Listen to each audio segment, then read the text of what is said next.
Ukraine যুদ্ধ থামাতে সুইজারল্যান্ডে শান্তি সম্মেলনে যোগ দিয়েছে পশ্চিমা দেশগুলো। অংশ নিয়েছে তাদের ঘনিষ্ঠ মিত্ররাও। কিন্তু যুদ্ধ থামাতে এই সম্মেলনের ডাক দেয়া হলেও সেখানে অংশ নিচ্ছে না বিশ্ব রাজনীতির দুই বড় খেলোয়াড় চীন ও রাশিয়া। মস্কোর প্রতি বেইজিংয়ের সহায়তা বন্ধে এই সম্মেলনে চীনের অংশগ্রহণ প্রত্যাশা করেছিল পশ্চিমারা, কিন্তু রাশিয়াকে বাদ দেয়ায় সম্মেলনের কার্যকরিতা নিয়ে প্রশ্ন তুলে সেখান থেকে নিজেদের প্রত্যাহার করে নিয়েছে শি জিনপিং এর দেশ।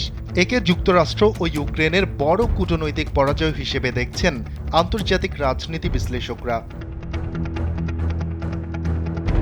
চলতি মাসের শুরুতে সিঙ্গাপুরে একটি নিরাপত্তা সম্মেলন চলার সময় হঠাৎ হাজির হন ইউক্রেনের প্রেসিডেন্ট ভলোদিমির জেলেনস্কি। উদ্দেশ্য ছিল শান্তি সম্মেলনে যেন এশিয়া থেকে বেশি সংখ্যক দেশ অংশগ্রহণ করে। স্যান্ডেলিনা সো, রূপচর্চায় আভিজাত্য।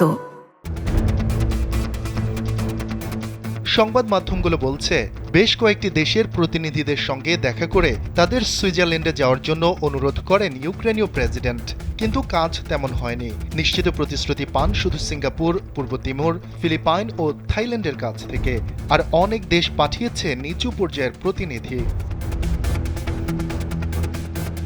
তবে এই শান্তি সম্মেলন আয়োজকদের জন্য সবচেয়ে বড় হতাশা তৈরি করেছে চীন।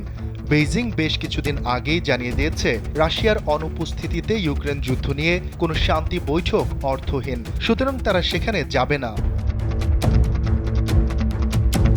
প্রেসিডেন্ট জেলেনস্কি সিঙ্গাপুরে শাংরি-লা নিরাপত্তা সম্মেলনে উপস্থিত চীনা প্রতিরক্ষা মন্ত্রী ডং জুর সঙ্গে দেখা করতে চেয়েছিলেন। চীনা মন্ত্রী তাতে পাত্তাই দেননি। জেলেনস্কি এতটাই ক্ষুব্ধ হন যে সেখানে এক সংবাদ সম্মেলনে স্বভাবসুলভভাবে আক্রমণাত্মক বাক্য ব্যবহার করেন তিনি।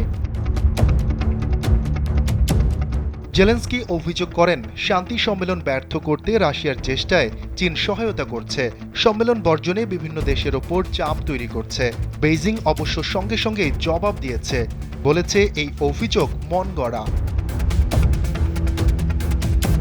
এর আগে ইউক্রেনের যুদ্ধ বন্ধে কয়েকটি শর্ত দিয়েছেন রাশিয়ার প্রেসিডেন্ট ভ্লাদিমির পুতিন। বলেন ইউক্রেন যদি ন্যাটোতে যোগদানের পরিকল্পনা থেকে বিরত থাকে এবং রুশ অধিকৃত 4টি অঞ্চল থেকে সেনা প্রত্যাহার করে, তবেই যুদ্ধবিরতির ঘোষণা করে আলোচনায় বসবেন তিনি। শর্তে পুতিন আরও জানিয়েছেন ইউক্রেনের সামরিক শক্তির ওপর বিধিনিষেধ আরোপ করতে হবে, পাশাপাশি রাশিয়ানদের স্বার্থ রক্ষার বিষয়টিও দেখতে হবে কিয়েভকে। তিনি মনে করেন এই বিষয়গুলো আন্তর্জাতিক চুক্তির অংশ হওয়া উচিত। এছাড়া রাশিয়ার বিরুদ্ধে বিশ্বের বিভিন্ন দেশ যেসব নিষেধাজ্ঞা জারি করেছে তা প্রত্যাহারেরও দাবি জানিয়েছেন পুতিন। শফিকুল ইসলাম শান্ত, কালবেলা ডেস্ক।